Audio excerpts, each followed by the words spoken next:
अब दामाद जी सुन रहा हूँ। तो बताइए फिर। जो आप कह रही हैं वो नहीं होगा। जीजू। जीजू नहीं, जीजा जी। हाँ हाँ जीजा जी, जो मौसी कह रही है वो क्यों नहीं हो सकता? क्या परेशानी है? एक ग्राम विकास अधिकारी के घर ससुराल की कुंवारी लड़की नहीं रहेगी। परमानेंट थोड़ी रहेगी ये। परमानेंट हो या टेम्पोरेरी, नहीं रहेगी मतलब नहीं रहेगी। एक बात बताइए, आपको दफ्तर जाने से पहले सुबह सुबह रसोईया बनना मंजूर है, लेकिन ससुराल वालों से मदद लेने में दिक्कत है। दिक्कत मदद लेने में नहीं है, दिक्कत है कुंवारी लड़की यहाँ रखने में। कल को 4 लोग बातें बनाएंगे और कुछ ऊंच नीच हो गई तो कौन जिम्मेदार होगा? क्यों जीजू, आप कैरेक्टरलेस हो क्या? ज्यादा बोला तो टांग पे। मैं अपनी बात नहीं कर रहा, मैं बात कर रहा हूँ आस पड़ोस की, मोहल्ले की। कल को पता लगेगा कि घर में लड़की अकेली है, फालतू लोगों का घर में आना जाना शुरू होगा। क्यों शुरू होगा? ये ऐसी नहीं है। हाँ, और मेरा ऑलरेडी बॉयफ्रेंड है। मौसी, आप तो जानती हो मैं झूठ नहीं बोलती हूँ आपसे। अरे लेकिन यही लड़की मिली थी आपको मेरे घर में लाने के लिए अपनी बेटी की गैर मौजूदगी में। जीजू। जीजा जी। क्या जीजा जी? अभी तो मुझे बाहर वालों से डर था, अब तो घर में ही खतरा है। कैसा खतरा? कल को मान लीजिए मैं दफ्तर रहा और आपकी ये भतीजी ने वो बॉयफ्रेंड, हाँ जो भी है वो आ गया और मोहल्ले पड़ोस ने देख लिया तो क्या इज्जत रह जाएगी एक ग्राम विकास अधिकारी की पूरे समाज में? ऐसा कुछ नहीं होगा, इस बात की गारंटी मैं लेती हूँ। गारंटी तो आपने अपनी बेटी की भी ली थी विदाई के समय, क्या फायदा हुआ?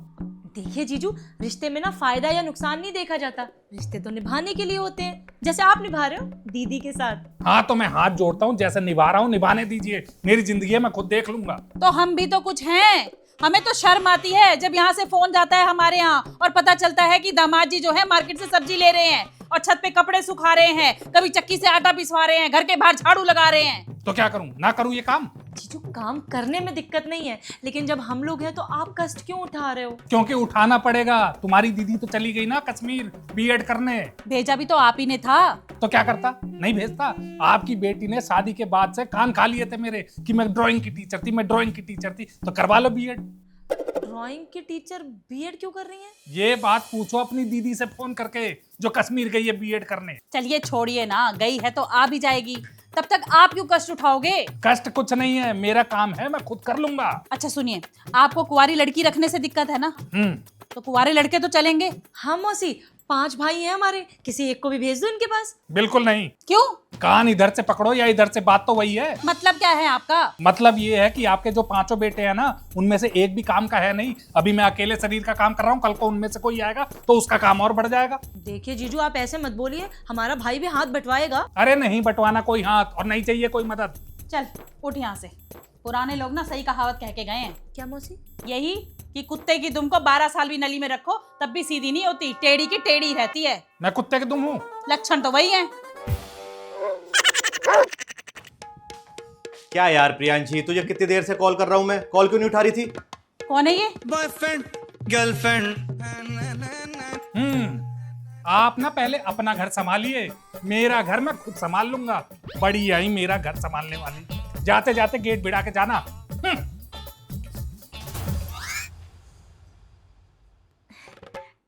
चले मौसी। तुम लड़कियों को जरा सी छूट क्या दे दो, हद पार करके रखी हुई है, हद पार करके रखी हुई है तो है। नाक कटवाने के लिए मेरे दिमाग का ही घर मिला था तुझे, और तू निकल यहाँ से, निकल।